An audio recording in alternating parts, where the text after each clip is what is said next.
There's no business like shul business, like any business I know, as my father will say. So I'm so excited to let you know that this sanctuary, both across the street, on the north corner and on the south corner of 105th Street, is open to receive Kabbalat Panim, to receive your faces. And so next week, God willing, we're going to try to have we're going to try to get this hybrid thing going with our open book too. We're going to have a conversation about it, but I think that I would like to let people know that with notwithstanding any things that we might discover this week about how hard it is to teach a class in person and also online, we're going to try to do that, I think, next week. So I just really wanted to let people know I'm really missing sitting around the table with people. Of course, we know that the intimacy of Open Book is unique in the last 2 years, and we know that the community has grown, but we really would like to begin having our Chevra here join us again and to hear their voices. And we're going to work really hard to make sure that the technology can support being in the room and being in the Zoom. So just a little public service. And also before we start, just to let everybody know that obviously Purim is around the corner, and we're looking forward to welcoming people, sans, or optionally sans, COVID masks, but certainly Purim masks are expected and hoped for. So that's happening also. We have a full lineup of Purim happening on March 16th and 17th, including, I think, our first ever Megillah reading in the morning on site. So here in the space, we'll be reading the Megillah. There'll be a minyan, and so we're hoping people will join. And I sponsoring a breakfast that morning, Thursday, March 17th, in honor of Purim and people being welcomed back and making a l'chaim. So I'm looking forward to that as well. If you're in the neighborhood or if you're in the broader neighborhood, we're hoping that you're gonna make it in some way. All right, a couple of those things are out of the way. We have some text to study today. We're going to be looking at some text around refugees and around this weekend being in the annual HIAS sponsored Refugee Shabbat, and we're going to be looking at some text around refugees and around strangers and that general concept and category. The sheets are in the chat area. Once again, just letting everybody know that that you are responsible for your own microphone. Just going to make you guys responsible for your own microphone. Please use it, wisely and intentionally. And also, just last thing before we open up with the breakout Torah, the blessings of Torah, just want to make sure that there's a lot of text to cover, and there's also, I'm sure, a lot of hearts in this room and opinions and voices. So I really want to invite people to be mindful of how long they speak for when we do open it up for comments and questions, just knowing that other people also might have a desire to speak. And so just to let everybody know that. So cool. All right, ready everybody? Ready? We're about to take off. Good. Okay. Let's do some breakout Torah. Who'd like to do the blessing this morning on breakout Torah? Anybody in particular have a desire to represent? Looking for hands? Roberta. Okay, Roberta. Unmute yourself. I'm going to share the blessing. I can't yet share actually, Anna, can you stop sharing your sound so that I can share the screen? That would be awesome. Thank you so much. That's Anna. She's our Zoom moderator, the moderator. I'm nothing if not a neologism individual. That's just my thing. So go ahead, Roberta Wall. Baruch atah Adonai Eloheinu melech haolam asher kitshanu b'mitzvotav v'tzivanu la'asok b'divrei Torah. Amen. May the words of Torah this morning be sweet and nourishing and invite guidance and good things in our lives. Blessed are you, the one who always is giving Torah to us at every moment. So thankful to my colleague and friend, Rabbi Kohler Estes, also for participating in the creation of this text sheet and offering some beautiful quotes to begin. I wanted to start with this wonderful quote. The human capacity to injure other people is very great, precisely because our capacity to imagine other people is very small. I think that this, in some profound way, is maybe one of the deepest insights into the Torah's emphasis And by that I mean the intentional emphasis on the Torah, on what is known as the ger, on what is known as the one who is what ger is, right? What a ger is. Stranger, refugee, we'll see some of the usages of that phrase, but one can't look at the Torah. One cannot look at the Torah and not see really the profound importance of what it means to be a ger in the Torah, what it means to be a ger in our text. I mean, it is often said that that loving your neighbor is only mentioned once in the Torah, but loving the stranger or loving the ger, loving the refugee, or whatever, however we're going to define that, is no fewer than 36 times. But that's actually a low count. It's really much more than that when one brings into full view all of the mentions of this commandment, of the importance of this. So I'm beginning with this, with this quote, because I think to some extent it could easily be argued that this is exactly the Torah's insight into our nature. That the ability to imagine someone else and other people is a fundamental flaw or limitation, as it were, of human consciousness. And yet the Torah goes out of its way to kind of provide a kind of pedagogical roadmap for becoming better at imagining other people, like what it means to imagine other people. It will use a number of different ways, but just wanted to start with that and then very quickly just point to this beautiful verse in Tehillim, in Psalms 80:15. This is source number 2. Source number 2 here, Elohim Tzvaot, God of hosts, which my Rebbe, Reb Zalman, often will translate as a God of diversity. The word tzava here means, of course, armies. And when it's frequently God is employed in this way, Elohim Tzvaot, it's often the God of hosts. It can be armies or angels in the original context, or whatever it might be. But Reb Zalman used to always render this as the God of diversity. Shuv na habet mishamayim u're'eh. Return again and look from the heavens and see. U're'eh. Ufkod gefen zot. And take note of this vine. Gefen zot. This usage of the word pakad, as we talked about last night in the sermon, pakad is a very dexterous root and very profoundly multivocal or multivalent word in Hebrew. It means often to see something. It can be to remember something, to take note of something, to account for something. And in this context, it is again like it is in Genesis 21:1, where it is about Sarah, and the promise made to Sarah, and God remembered Sarah, or God took account of Sarah. Here it's a very profound, I think, invitation to see. And seeing and remembering, or seeing and taking note of, are brought together in a beautiful way. That to see is to take note of. Ure'ei ufkod. Seeing and remembering, or seeing and accounting, or valuing. And so I wanted to look at this seeing in the context of a place in the Torah where seeing doesn't happen, where there is a decidedly profound lack of physical, or I'd say, ocular vision, and maybe a moral valence to that lack of ocularity, a lack of the visual possibility is also profoundly enhanced.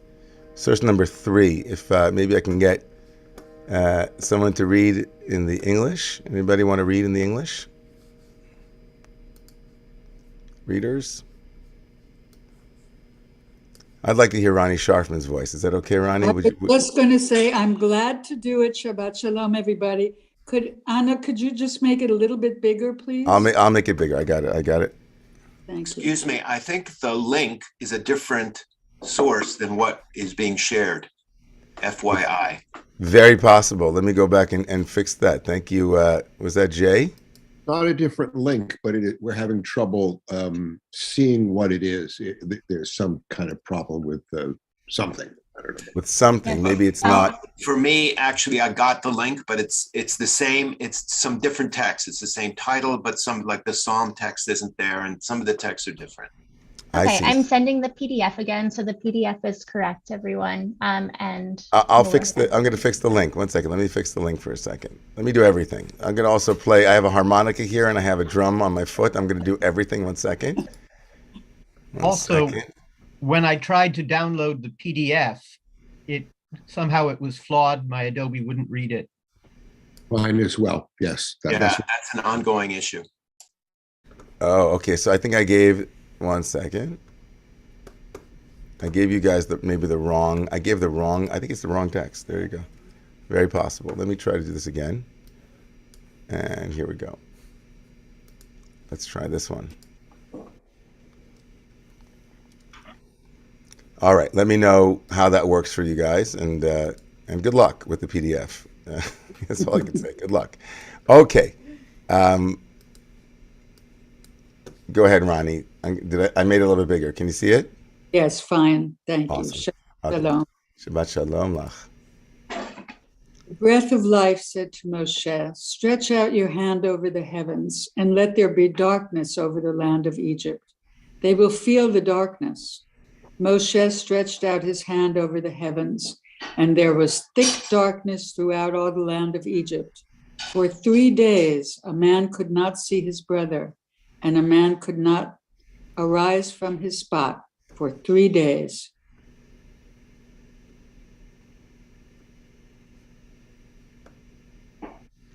But for all the children of Israel, there was light in their settlements. So thank you, Ronnie. So here we have in Makat Choshech, in the plague of darkness, the word in Hebrew is that Vayamesh Choshech. In verse 21, it says there was a darkness that was thick enough to feel, a felt darkness.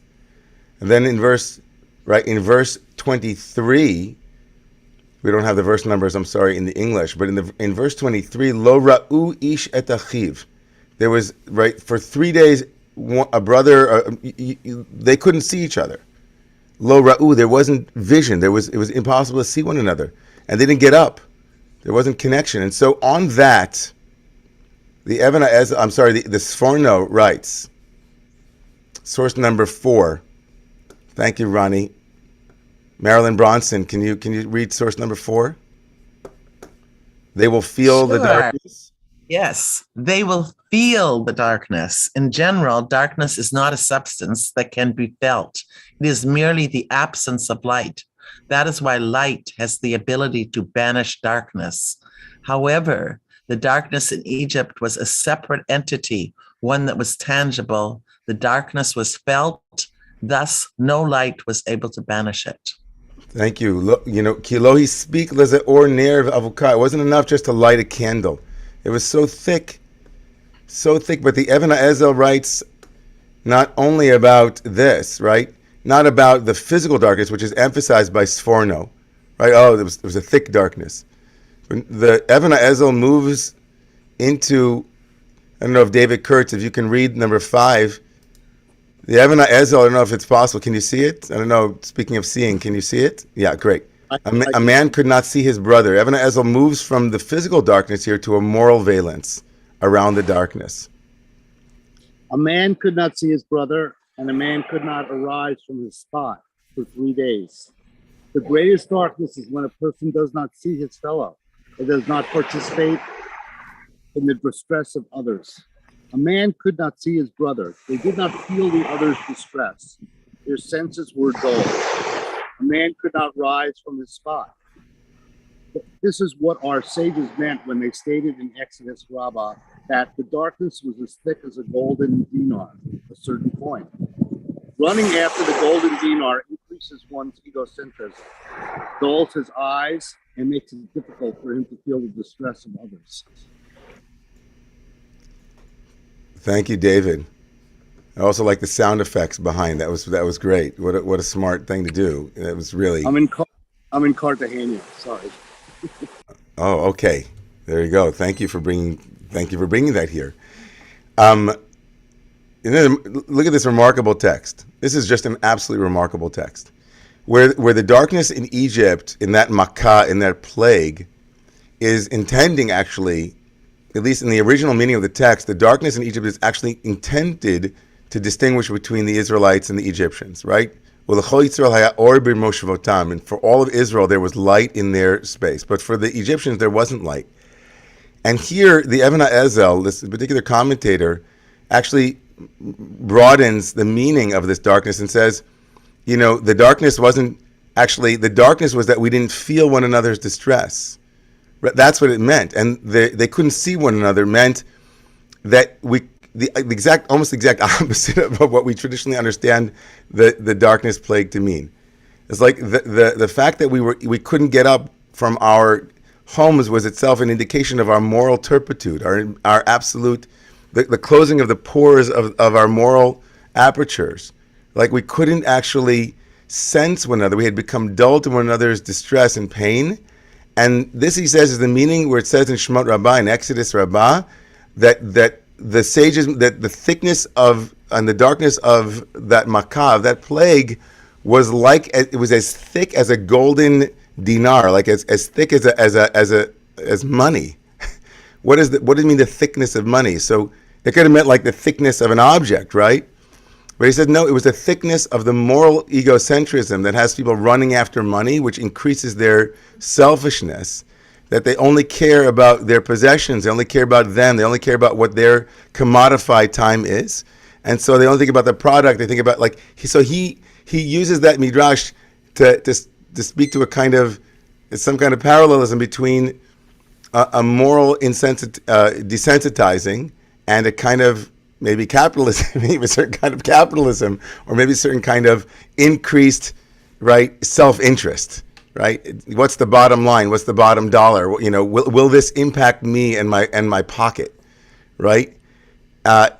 He says, you know, the Eshkol Ma'amarim in source number 6 says, if a person does not see their fellow or does not want to see them, that's when darkness comes to the world. The Chidush Iran, one of the early commentators, the Rabbeinu Nassan in the medieval period, writes that the darkness increased in source 7 until no one could see another person. So no two people partnered together due to the great difficulty. As the verse says, no one saw their brother. And that was the result. When I do not feel the pain of my friend, I dull my senses, right? As the verse says, no one was able to rise from under it, which means that there was no overcoming it. This was a thickness, right? This is the inability to imagine, as Skari says, the inability to imagine the other, right? This is what Makat Choshech meant. Now the Torah is very clear in its attempt to educate us in otherness. In Leviticus 19, in the Holiness Code, source number 10 on your screen, Leviticus 19 says, "V'chi yagur itcha ger be'artzachem lo tonu oto." When a ger, whatever that means here, but it kind of certainly has something to do with those who are not born in your land. When someone who is a ger is gering with you, they live with you, lo tonu oto, don't oppress that person. Ke'ezrach mikem yelachem hagar itchem, right? Like a native-born person, a citizen, right? That's the way you should treat them. Ve'ahavta lo kamocha. This is the great ve'ahavta lo kamocha, right? Not ve'ahavta l'reacha kamocha, right? Your neighbor, but rather ve'ahavta lo kamocha. Him, them, that ger. Ki gerim hayitem be'eretz Mitzrayim, where you were gerim, you were once strangers in the land of Egypt. And then God says, I am Yud-Heh-Vav-Heh, your God. Let's read the Shadal here. Shlomo David Lutzato, who would like to read source 11. What does it mean to love that one like yourself? Love the ger like yourself. Maybe, let's see. Tali Ann? Love him like yourself. The nations of the ancient world would only love their own people and they would defraud other peoples because they saw them as despicable foreigners. Therefore, it says here that you need to love him like yourself and act toward him just as you would want. You should act towards him as you would want other people to act toward you if you were a foreigner. This is in accord with what is written several verses earlier. Leviticus 19:18. Love your neighbor as yourself. Thank you, Talian. So loving your neighbor as you love yourself. So the Shadal here connects Ve'ahavta lo kamocha to the Ve'ahavta le'reacha kamocha. If you look here in, if I can find this source from Rabbi Sachs, source number 22. Can anybody want to read Rabbi Sachs, Alav Shalom, on his comments on this juxtaposition, Ve'ahavta le'reacha and Ve'ahavta lo kamocha? I'd be happy to. Okay. Go ahead, Daniel. Go ahead. Daniel Berlin. The Hebrew Bible contains the great command, you shall love your neighbor as yourself. And this has often been taken as the basis of biblical morality, but it is not. It is only part of it. The Jewish sages noted that on only one occasion does the Hebrew Bible command us to love our neighbor, but in 37 places it commands us to love the stranger. Our neighbor is one we love because they are like ourselves. The stranger is one we are taught to love precisely because he is not like ourselves. Thank you, Daniel. Thank you, Talian.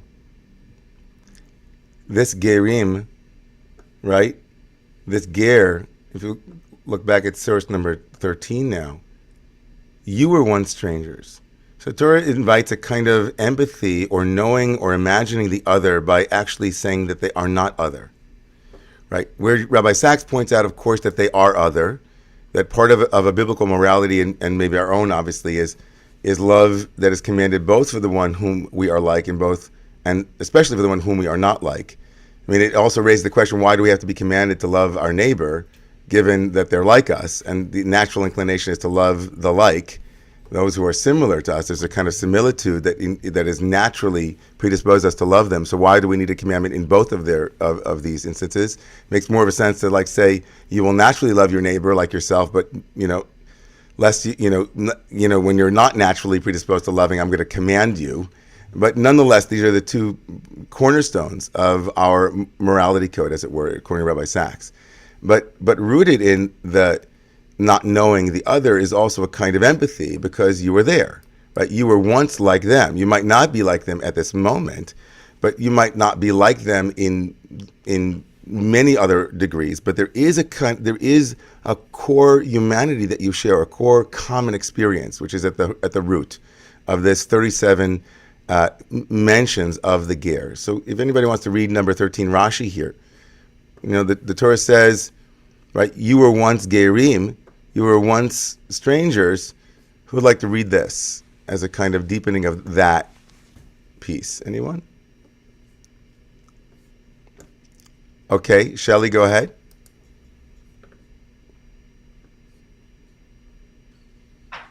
Rabbi, on Exodus 22, 20, 23. For ye were strangers. If you vex him, he can vex you also by saying to you, you also descend from strangers. Do you not reproach thy fellow man for a fault which is also thine? Mechilta de Rabbi Ishmael. Wherever gar occurs in scriptures, it signifies a person who has not been born in that land where he is living, but has come from another country to sojourn there. Thanks, Shelley. So Rashi actually says, listen, if you treat the stranger and say, oh, you descend from strangers, right? If you say, you are yourself, you're an immigrant. Look at you, you're immigrant. Or in some way, if you in some way have an attitude towards the other that says they were other, then Rashi says, the Torah says you were once a ger too, meaning here it's not altogether clear. It feels as though it's on a feeling level, right? It's like you know what it is, but it's also like who isn't an immigrant? Like you came from immigrant. Like how many of us during like who Americans? Like all of us are immigrants. Who native borns, indigeneity. It's kind of it's a foundational piece, but it's also all of us are sojourners to some degree, and it's a pretty radical read here to say someone could turn to you and say like, so I've only been here for a year. How long have you been here? 2 generations. Okay, I remember my father. My father was born in Germany, in Hanover, and his father was born in Hamburg, right? So they were 2 generations of Germans, which, by generally speaking, that's nothing. Like the German community in Berlin, where my father lived until he was 5, right? They had been there quite a long time, and my father and his father, my grandfather Alex, my father's grandfather, whom I was named for, my great-grandfather, came from Poland. They were Ostjuden. They came from Tarnów. And so the German community in Berlin thought of them as kind of as newbies. They were only there for like 2 generations. Nothing, right? So how long were they there for? Okay, 1,000 years. So Rashi says, if you're going to play that game, you're going to lose that game because, you also came from somewhere. And more profoundly, of course, we're moving in that direction. It's that all of us, to some degree, right? All of us are in this way. And you'll see even more radically that even God calls God's self an immigrant, a ger. He says, if you look at source 14, in Exodus 23, V'ger lo tilchatz, v'atem yedatem et nefesh hager. This is even deeper than the way that Rashi frames the previous chapters. You were once gerim, you were once strangers, where he says, well, you know this experience, so you can't one-up us, right? You can't actually have a superiority complex. But here, in the Torah text itself, it uses the verb to know, which invites a more phenomenological, a more emotional reality, right? Ger lo tilchatz, do not oppress the ger. Why? Atem yedatem et nefesh hager. You know the soul of the ger. It's not just, right? It's not just that you were once gerim. You know the experience of being a ger. Gerim hayitem be'eretz Mitzrayim. This is a very different valence, right? You were once strangers in that land. And then the Torah in Deuteronomy, ve'ahavtem, goes even further. You love the stranger.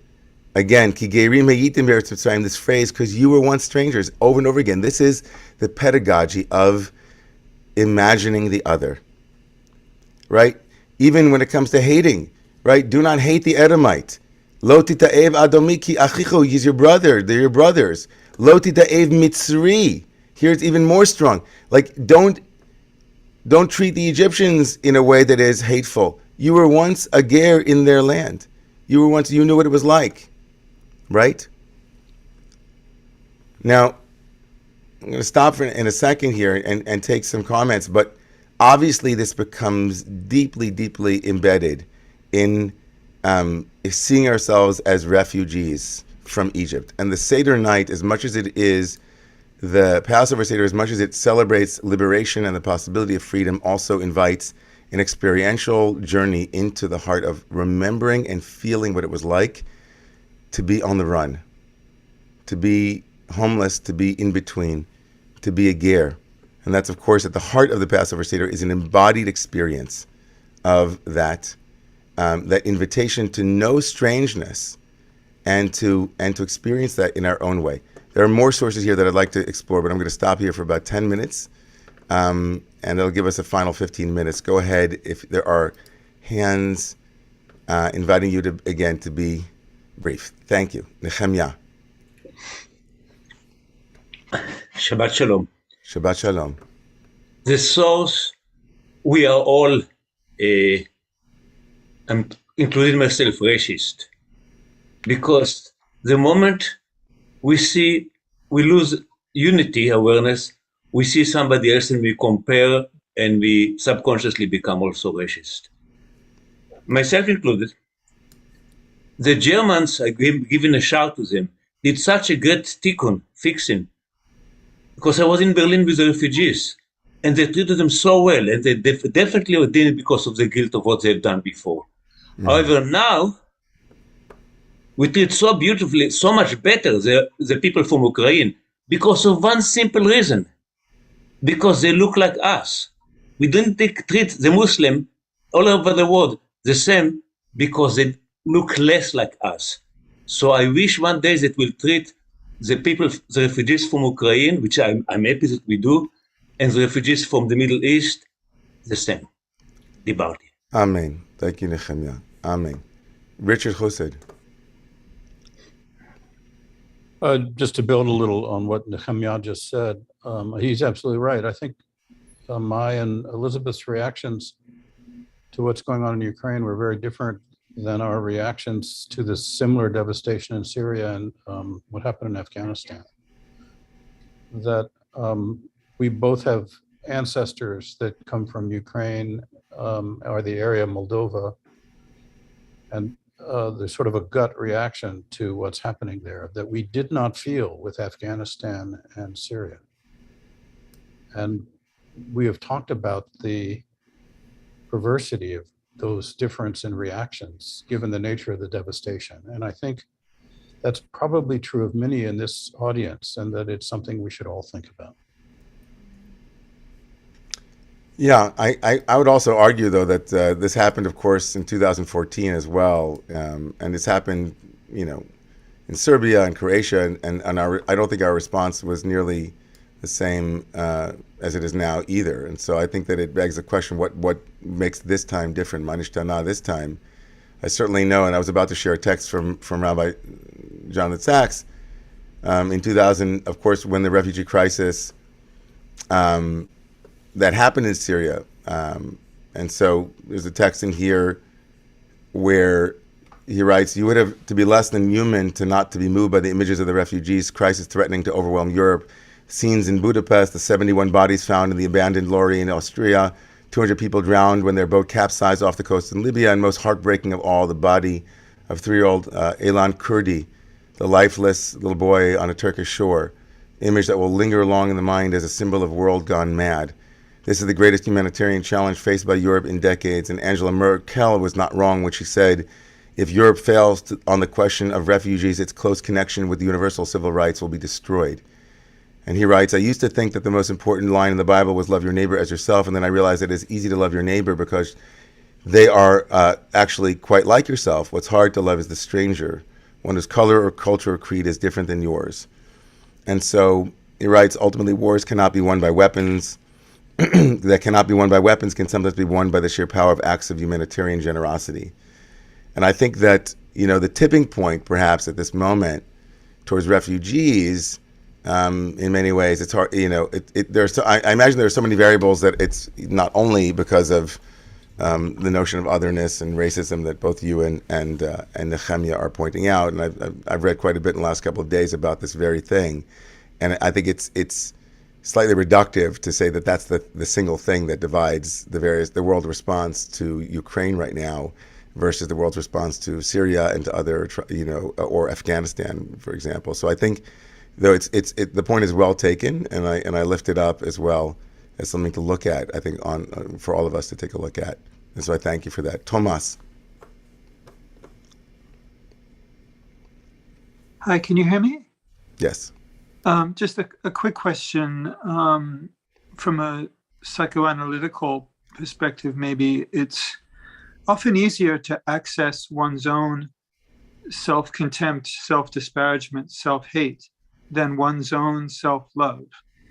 There's an assumption of defaults to self-love, which is perhaps rare in some ways. It's really easy to hate oneself. And I wonder to what extent these texts apply to estrangement from the self and hating the stranger within, or estranging oneself from the self within. And then also to what extent the hate and fear of the other is also a kind of dark mirror for the fear we have of self-knowledge, or the hate that we have for our own actions as either oppressor or oppressed, enslaver or enslaved. So just to what extent self-estrangement and self-hate play into this mission and this message?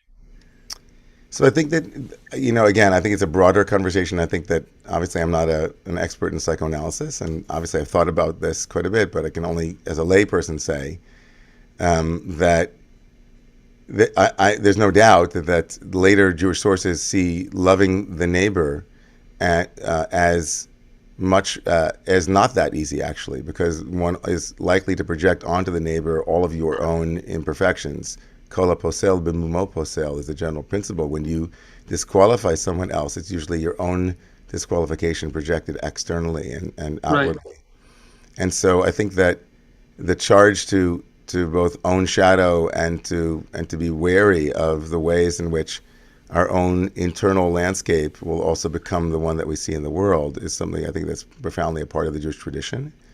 I think I do want to argue, and I think that one who reads the literature on otherness and on, as I have, and on empathy, recognizes that evolutionarily there is really good reason to distinguish between friend and foe, between that which is like oneself and that which isn't. I mean, we're kind of hardwired for that kind of, even from a very young age, infants as well, like the necessary elements that are part of being able to distinguish between that which is familiar and that which is, local and that which isn't, served us right. and in many ways and doesn't serve us right. at some stage. Like all of these functions, they become an unhealthy expression of self-preservation, right? There's actually, there are all kinds of reasons to see that original evolutionary purpose which it served can become distorted, actually, and become the very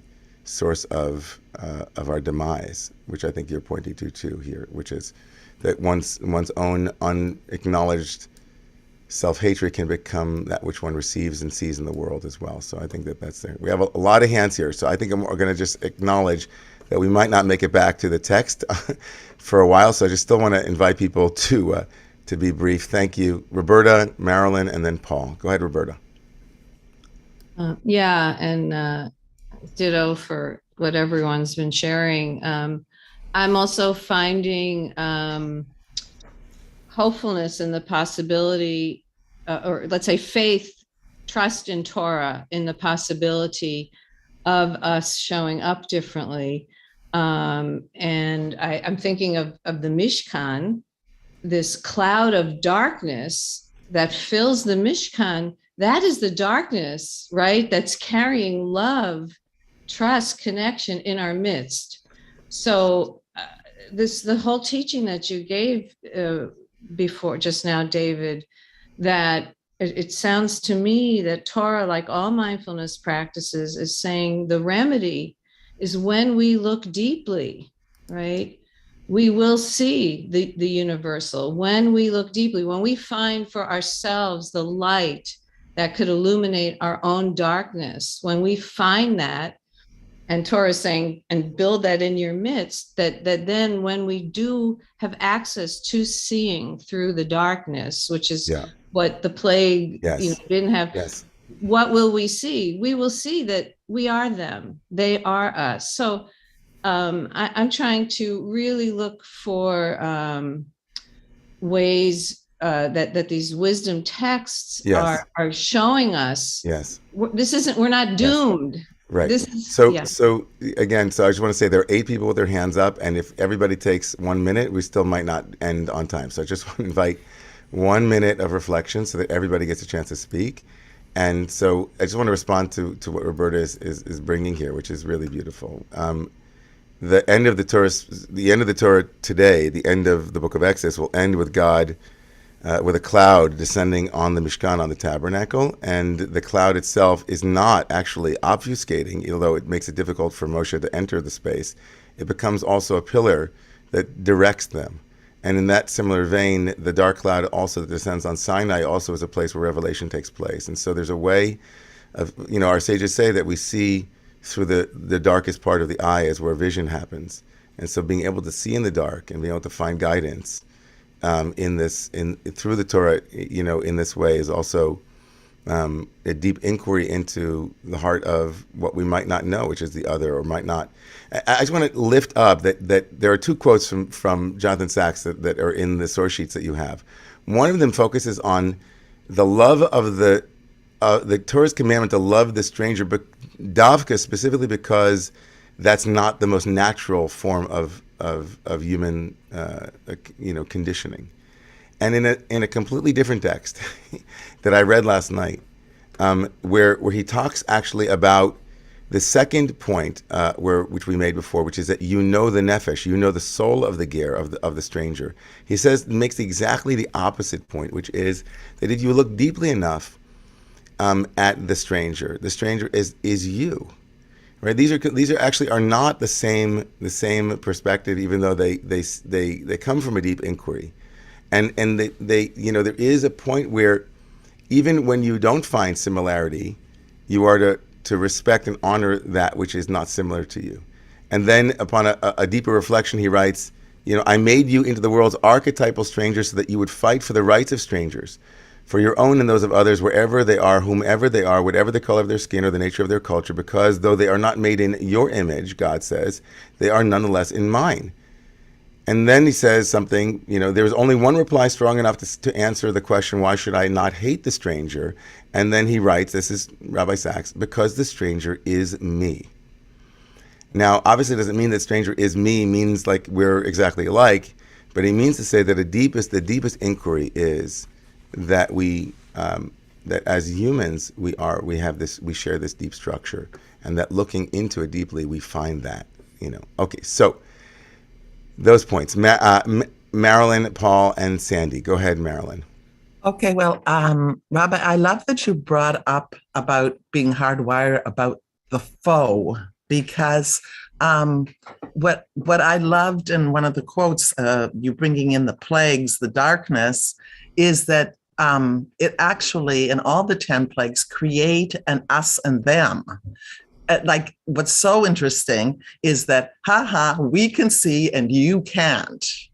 And I think I just want to overlay it with Purim. And it's always bothered me in the Egyptian story and in the Purim story, where do we move from stranger to enemy? And when does the stranger become the enemy? And when Haman, yes, we hang Haman, but we also hang Haman's 10 children and cheer about that.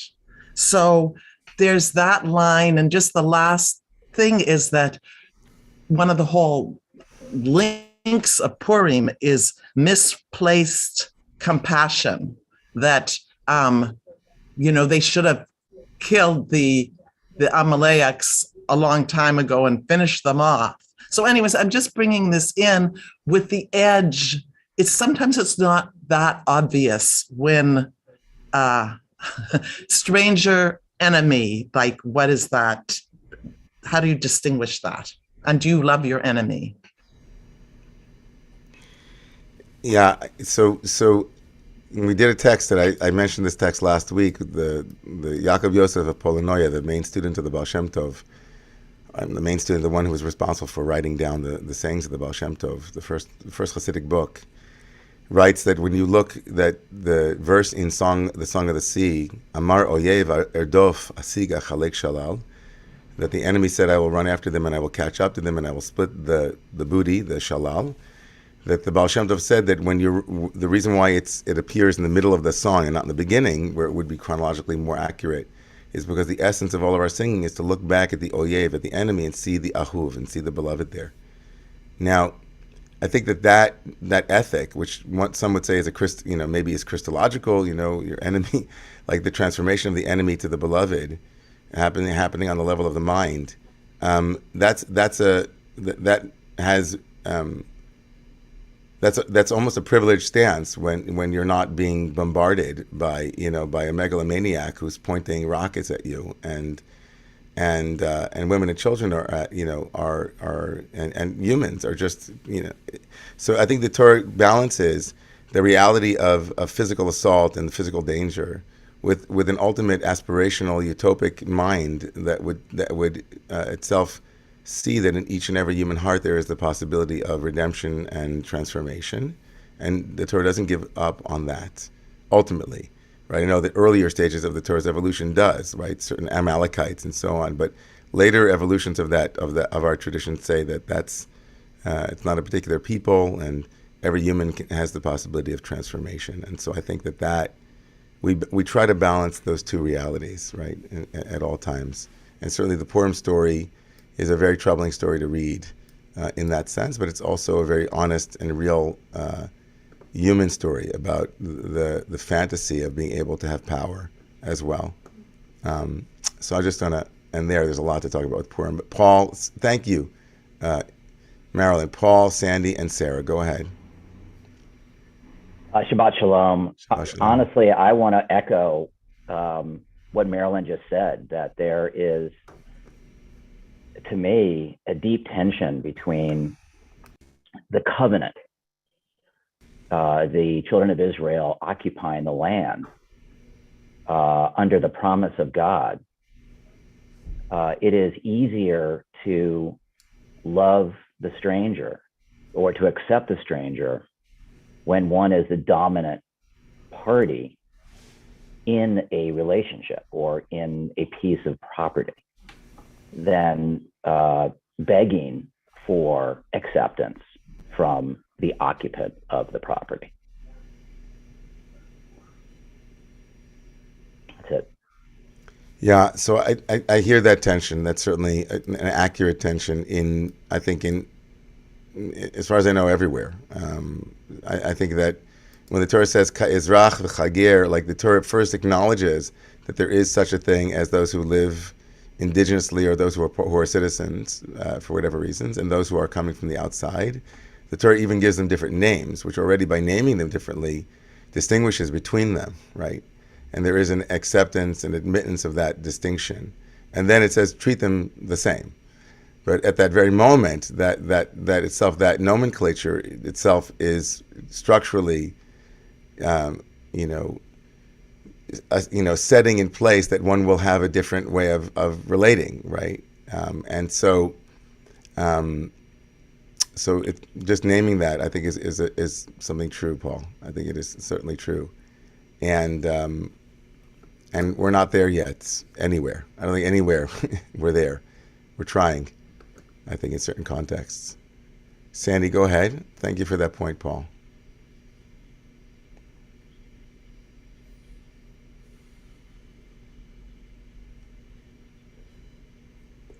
Okay. Yeah, I just wanted to say I live in a city and a neighborhood that's extremely multi-ethnic in Montreal, Canada.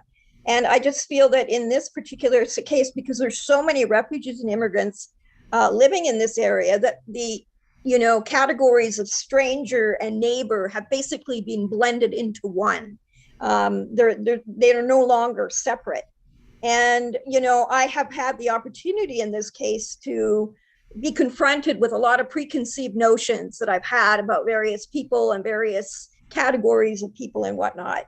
So, but it's also a huge challenge to live in such a multi-ethnic community.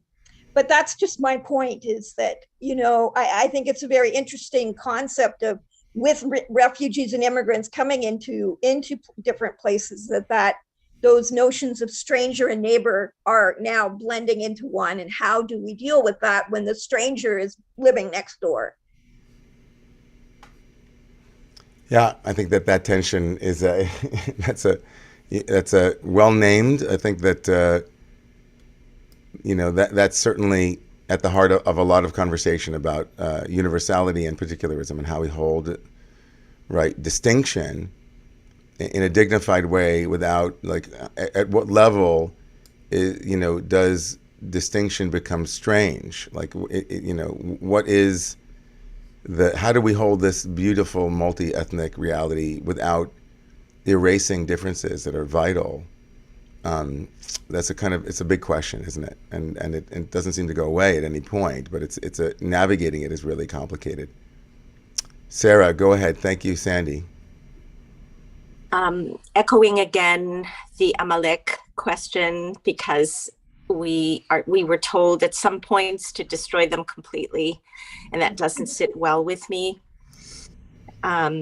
Also, I feel that the enemies are often those that are closest to us, our cousins, our family, Cain and Abel, Ishmael and Joseph. So these are our neighbors, are actually often our enemies. Yeah. So I'm messing it up because I feel we need to redefine a little bit. And when I watched a video today of German folk welcoming the Ukrainians, my heart melted. My family was decimated by the Nazis, and to see this tikkun just is fantastic. And yet, yes, we're not as good to the Syrian refugees. What about that? So I have no answers, a lot of questions.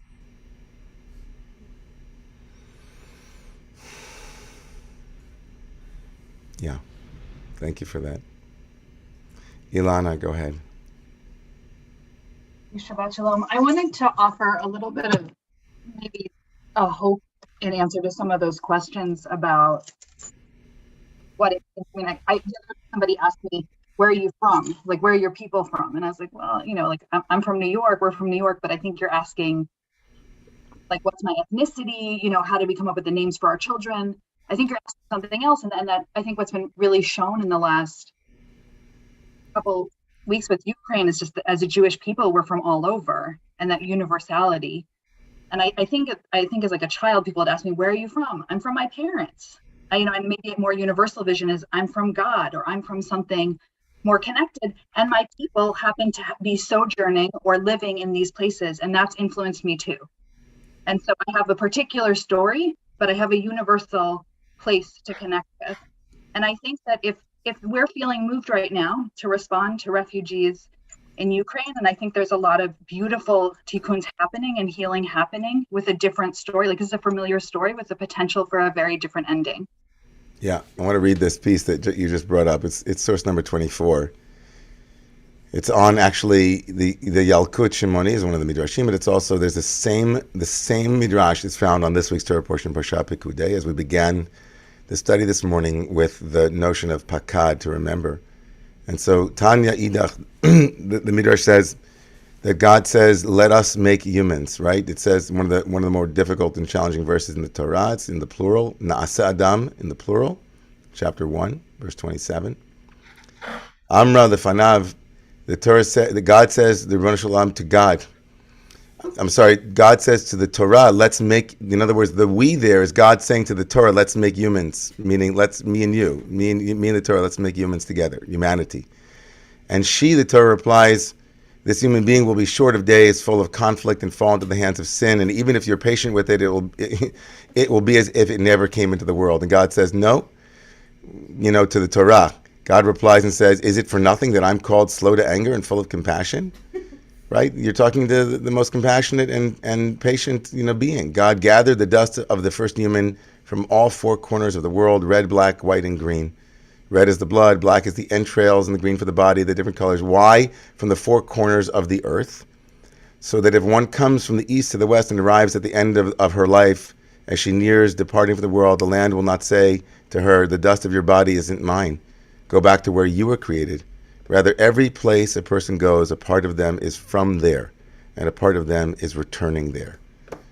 So where are we from? We're from everywhere, right? That's where we're from everywhere. And as I said earlier, that when it says in the Torah that God says to the people, Ki geirim v'toshavim atem imadi, for you are all immigrants and temporary dwellers with me, imadi, with me. The Midrash and also the Hasidic masters say, what does God mean when you are with me?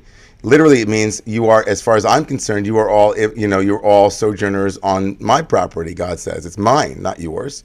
Mm-hmm. But the Hasidic masters say the word imadi, which means with me, means that I also in this world am a ger.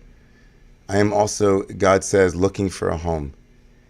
And that in that sense, God is sojourning. God is, she is always, in some sense, in search of a sanctuary, of mishkaning, of being able to rest in this world.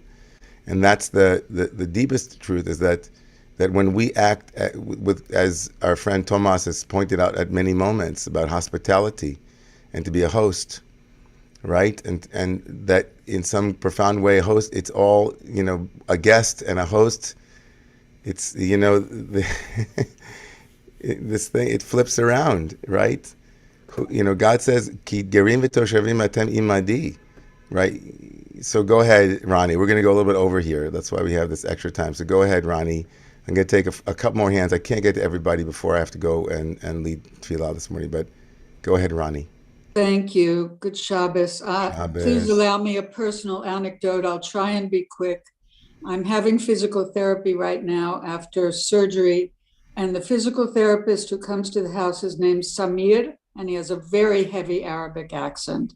And I tried to sort of bring him out, and he was reluctant, and we've been working for a few days, and he's working me very hard. So I sat down to rest, and I humanized it and said, do you have any children? Yes, he has two. His daughter is named Asia. And I said, does that mean anything? And by the way, he has a sabiba on his head. He clearly is a practicing Muslim. And then he told me the entire story of Musa, who's Moshe, and about the baby and being put in the basket and being saved by Pharaoh's wife, who is called Asia in their tradition.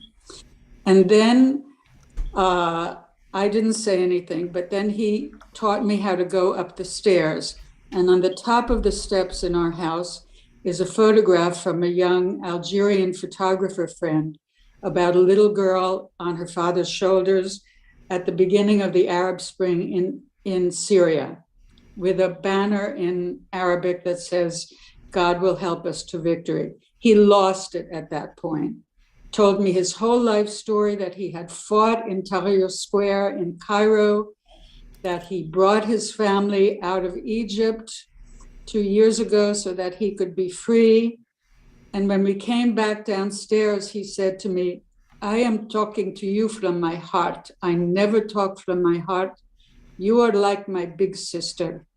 And I felt like we were living Torah at that moment. It was so profoundly moving to me. He's only been here for 2 years. He probably goes from Jewish house to Jewish house and doesn't want to talk about being an Egyptian Muslim. And it just, it was so deep. I wanted to share it with you. So thank you all.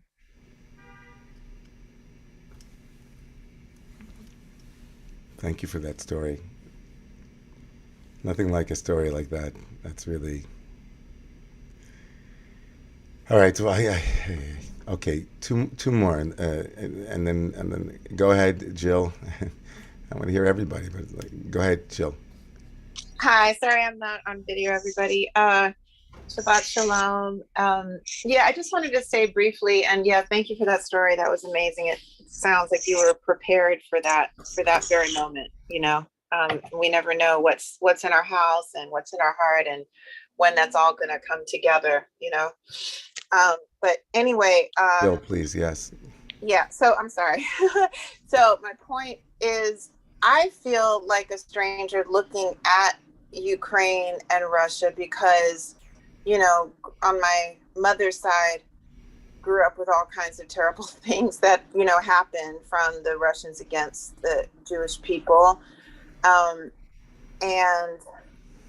then Ukraine, I, grew up hearing about, because on my father's side, only the immediate family survived and 2 cousins. Yes. And basically talking about Ukraine as the example of the worst in terms of how they treated the Jewish people. So, I heard the same thing. Totally. So I look at the Ukraine and Russia, like I see them, I don't know how to explain it, but yeah, I feel like a stranger looking at both of these people who have hurt my people, Yes. So thank you, Jill. So we're gonna have to close now. Sorry, everybody, but the very verse that I brought earlier about Lo tita'ev mitzri ki gerayida bi'artso. I mean, when we look around now, when we see the overreaction now, also vis-a-vis the Russians, right? the overreaction towards sanctions, where you're now not allowing professors and academics, who would themselves have been critical of the government, right?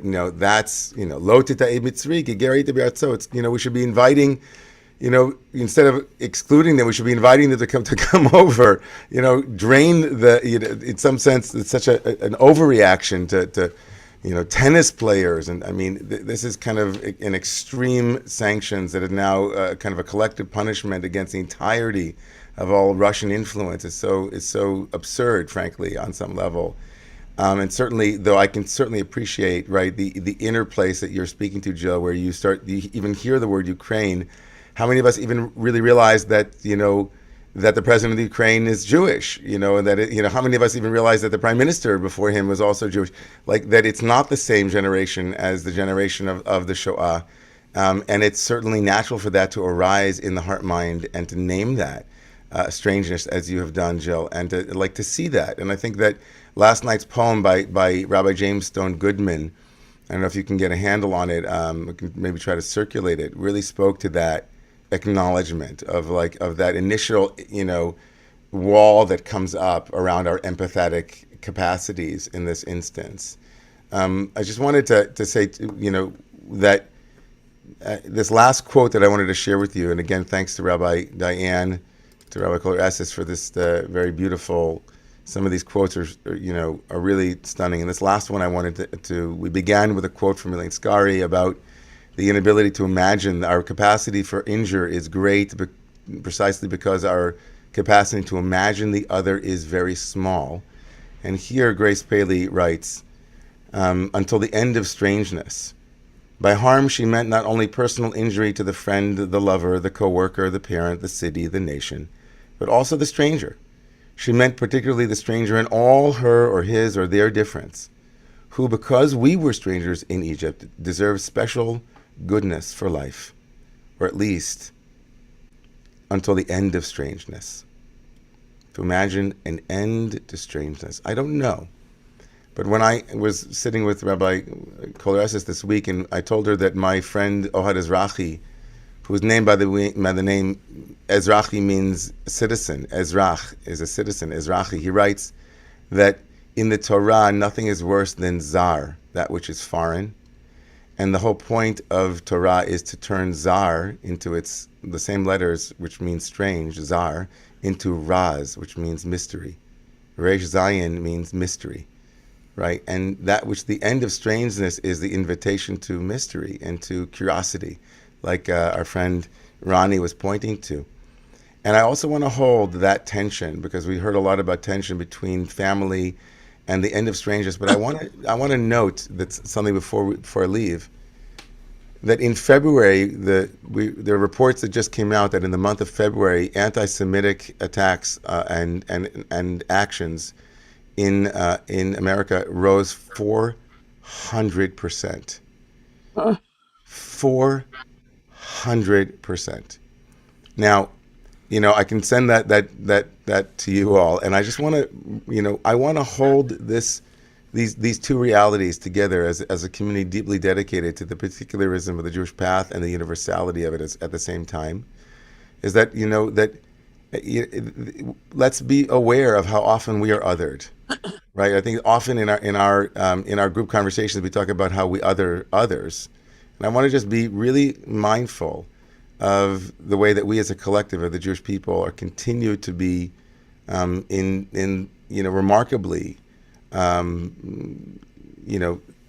centered, and singled out in some way. And I just want to, and as we pray for the end of strangeness, I also want to pray also for the end of the world seeing the Jew as the other, the Jew as the strange, the Jew as outside and marginalized.